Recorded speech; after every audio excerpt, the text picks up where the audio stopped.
Larry, what do you think the meaning of life is? Work. It's important to be useful. Look at me. I got it all figured out. I get up, I shower, I come to work, I work all day, I go home, I go to sleep. I get up, I shower, I come to work, I work all day, I go home, I go to sleep. I get up, I shower, I come to work.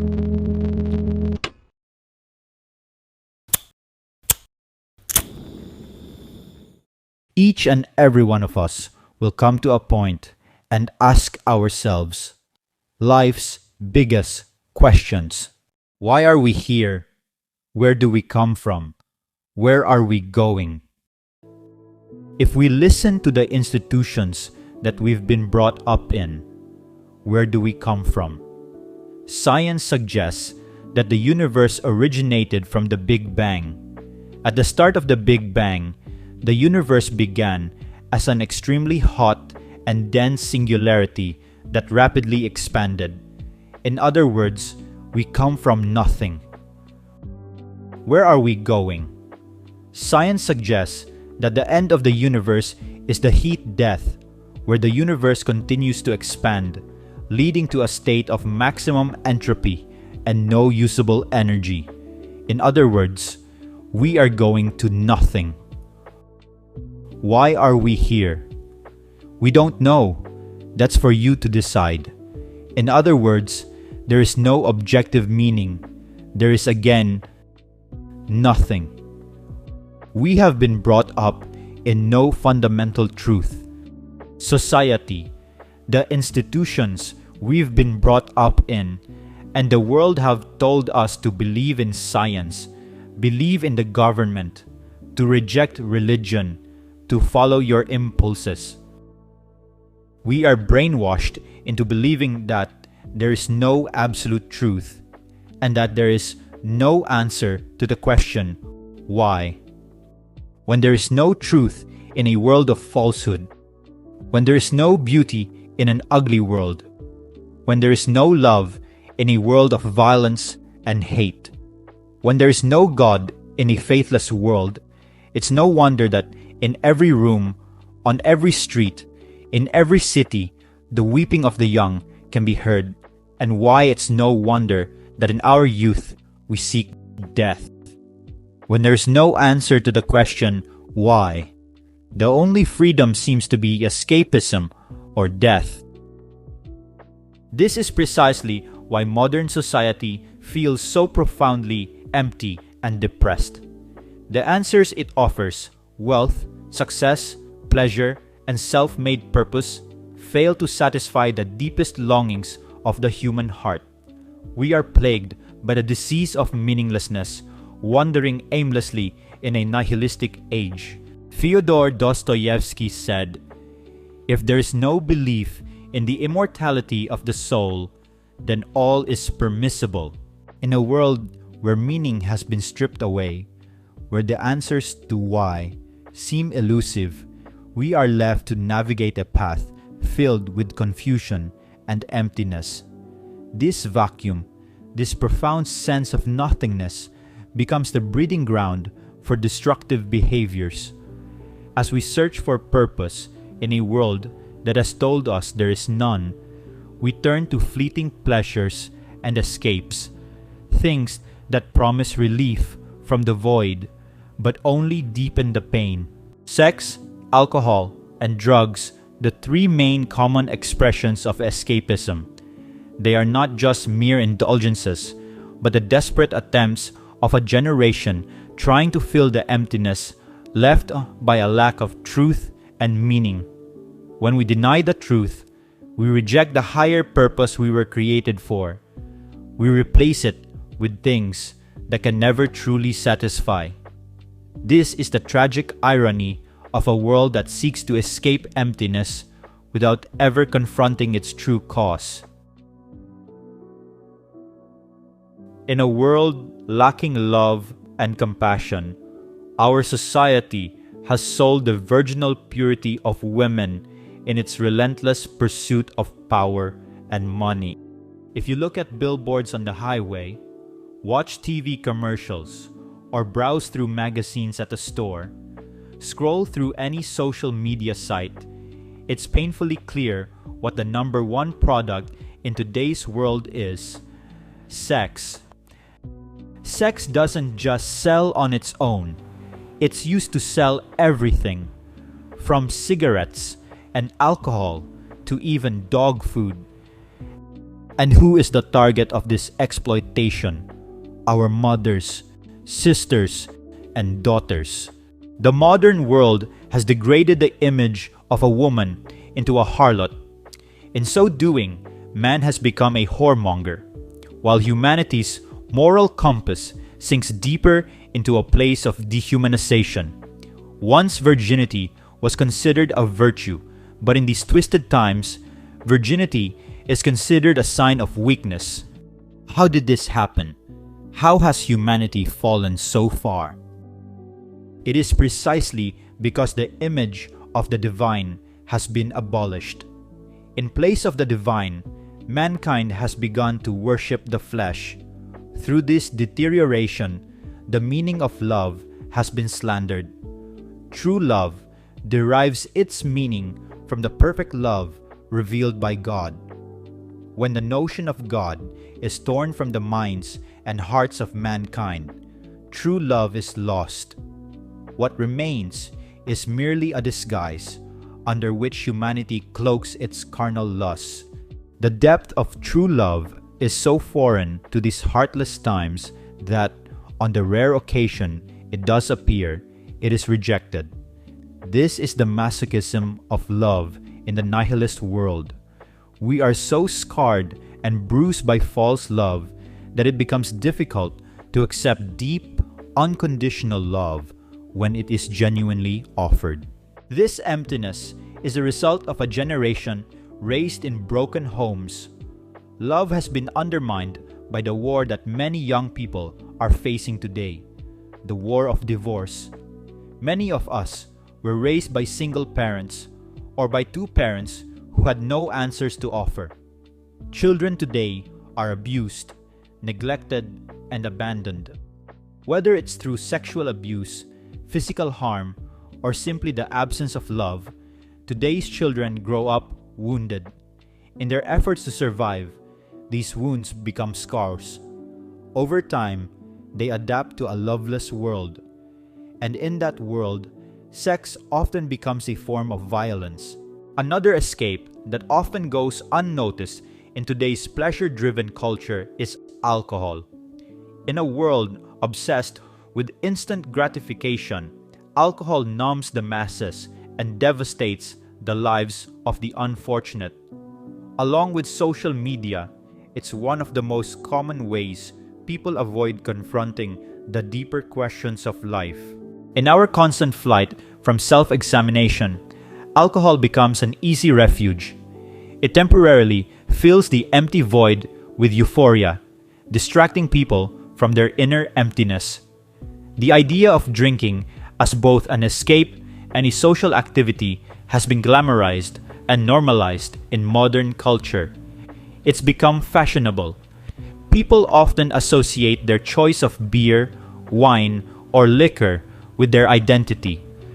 A prime example is the idea of friendship pushed in alcohol ads, where the drinking experience is tied to social connection and happiness. This false image lures people in, and their souls become enslaved to the spirit of the times, a spirit driven by greed. This is why sex is often used to sell alcohol or other misleading ideals, like the notion that true friendship and good times are defined by drinking. Even if we're consciously aware of the manipulation, the images are so pervasive that they influence us on a subconscious level. Alcohol has become a social epidemic. It's man's preferred pastime for avoiding life's deeper questions. What is the purpose of life? What happens after we die? The relentless pursuit of pleasure has driven humanity into a cycle of shallow happiness, much like the pleasure-seeking mindset of ancient Rome, which Augustine once critiqued. He wrote, "All men are united by one purpose, temporal happiness on earth, and all they do is aimed at this goal, Although in the endless variety of their struggles to attain it, they pitch and toss like the waves of the sea. However, the dark truth is that alcohol often leads to alcoholism, a destructive force that ravages lives and families. The alcoholic becomes defensive, lashing out at those who try to confront them, then retreating back into denial. The damage caused by alcoholism is immeasurable. How can we measure the lives lost in drunk driving accidents or the tears shed by children who live with alcoholic parents? Violence, child abuse, divorce, and fatherless children are just some of the consequences of alcoholism. What was once seen as a fun social activity becomes a destructive habit, eventually leading to slavery. What began in laughter ends in tears. It's heartbreaking to see someone you love fall into the death trap of addiction. Slowly, they become a stranger to you. The person you once knew is no longer there. Eventually, you must ask, what took their soul? The soul needs truth to thrive. But in today's world, truth is scarce. The youth of today is a hungry generation, ready to consume whatever is put before them. Today's youth are willing to do whatever it takes to find an escape from the emptiness they feel. Another common escape, besides alcohol, is drugs. Whether it's a young person from the streets trying to rise above violence, poverty, and a future that feels hopeless. A rebellious soul seeking refuge from the chaos of modern society. Or a college student looking to break free from the routine of academic life. Finding a drug that promises to open the door to another reality is all too easy. There are 3 stages in this cycle: distraction, delusion, and death. From the time Timothy Leary began conducting LSD experiments at Harvard and preaching the counterculture message of turn on, tune in, and drop out, mass youth movements have sought not only to escape the constraints of an oppressive society, but to tune in to the spiritual realm as well.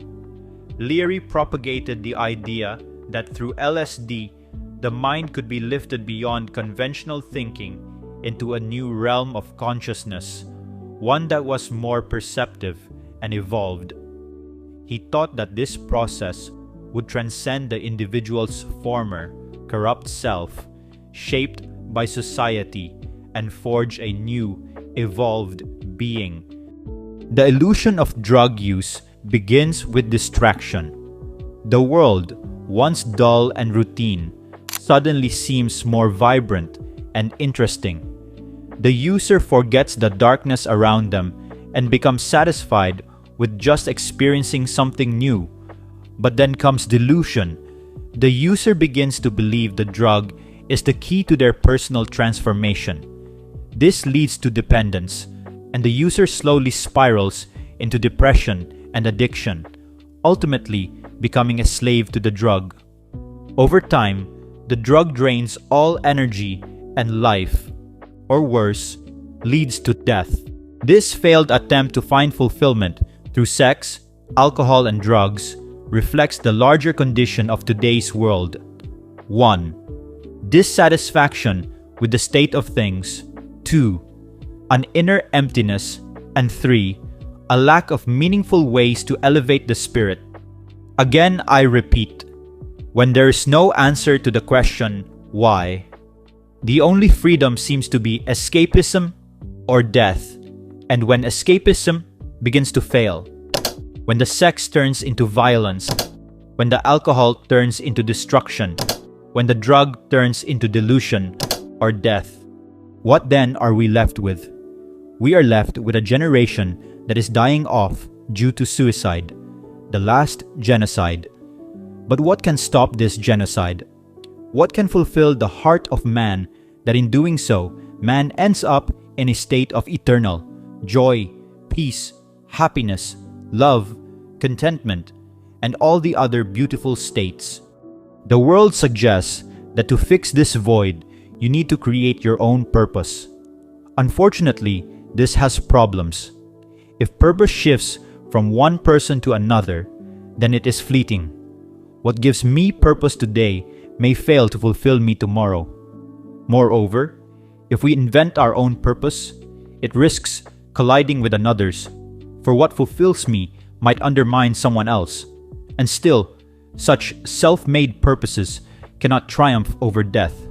Ultimately, creating our own purpose cannot fill the void. It is a shadow, not a solution. This genocide can only be stopped by true purpose and true meaning. And true purpose and meaning must be based on 4 essential characteristics. 1. Based on truth. A purpose built on falsehood is like constructing a towering building on unstable ground. It will inevitably crumble. Truth provides the solid foundation that meaning needs to endure. Without it, all our striving is in vain, collapsing under the weight of illusion. 2. Unchanging. A purpose that shifts with the winds of time leaves us restless and uncertain. Why pursue something today if it might lose its value tomorrow? Even if we fulfill one purpose, we are left searching for another, endlessly chasing meaning that evaporates in our grasp. True purpose must transcend this cycle, offering constancy amidst the flux. 3. Extending beyond death. If death swallows everything in oblivion, then all our efforts here are ultimately void. Even the happiness we bring to others is fleeting, destined to fade as they too face the same end. A purpose that cannot outlast death is no cure for meaninglessness. It is a temporary balm at best. 4. Founded in love. Man is deeply relational, created not only to seek love, but to give it. A purpose devoid of love feels cold, mechanical, and distant. True purpose must be rooted in love, for only love fulfills the deepest longings of the human heart. A purpose that is true, unchanging, eternal, and grounded in love is the only kind that can satisfy the soul. If we can find meaning and purpose, then that is based on truth, unchanging, extends beyond death, and is founded in love. What man would refuse such a powerful force? What man would not give up all perishable and trivial worldly comforts? Having understood the criteria for true meaning and purpose, we are left with a question. What, or rather, who fulfills all 4 characteristics? The answer is clear: Christ and Christ alone. 1. Who is the truth? Jesus Christ declared, "I am the way, the truth, and the life." John 14:6. He is not the truth among many, but the truth, the unshakable foundation on which all meaning rests. 2. Who is unchanging? Jesus Christ is the eternal Word, unchanging through time. In the beginning was the Word, and the Word was with God, and the Word was God. John 1:1. He is the same yesterday, today, and forever. Hebrews 13:8. 3. Who has conquered death? Jesus Christ has defeated death itself, rising from the grave on the 3rd day. Christ is risen from the dead, trampling down death by death, and upon those in the tombs bestowing life. In his resurrection, he has given eternal meaning and hope to all who believe in him. 4. Who is the lover of mankind? Jesus Christ has shown the ultimate act of love. Greater love has no one than this, than to lay down one's life for his friends. John 15:13. Yet Christ did more. He laid down his life not only for his friends, but for all humanity, even those who rejected him, bearing the sins of the world on the cross. In Christ, we find purpose and meaning that are true, unchanging, eternal, and founded in perfect love. Only He satisfies the deepest longing of the human heart.